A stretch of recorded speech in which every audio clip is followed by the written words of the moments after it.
Hello and good morning to the HZ show at 9. Today I will be talking with Professor Argo. Hello, Professor. I'm glad you can join with me today. I'm glad to be here and share some information with you and your listeners. Can you explain to me how virtual reality devices work on smartphones? Yeah, sure. So your phone screen splits one image into two, exactly identical images, but round them out a little bit in order for the viewer to get a real experience in what they are seeing. Instead of the video moving with you, so instead of you looking at the same image, no matter where you look at, it changes as you move your head, giving you the actual real-looking experience. Can you tell me how cell phone video streams from initiation to its completion? Yeah, it's really fascinating. There's a machine called a decoder that decodes or converts all the data from the server and transforms the data into an analog transmission, allowing the person to see whatever is streaming on the internet or live.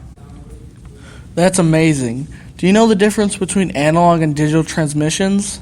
So analog transmissions are the everyday things you hear and see in one continuous sound or signal.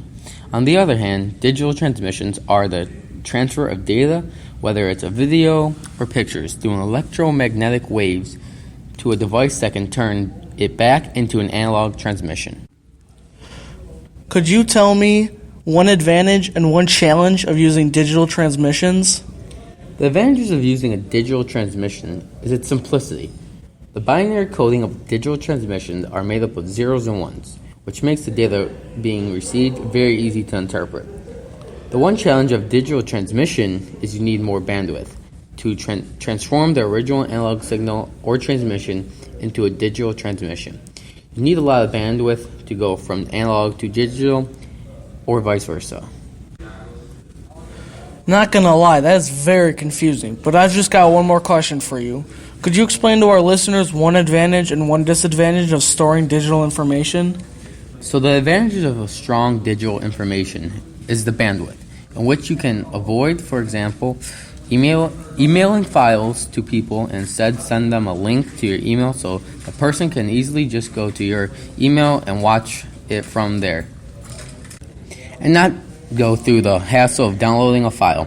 The disadvantage, though, is without an internet connection, you can't see anything that you're saved no matter what it is.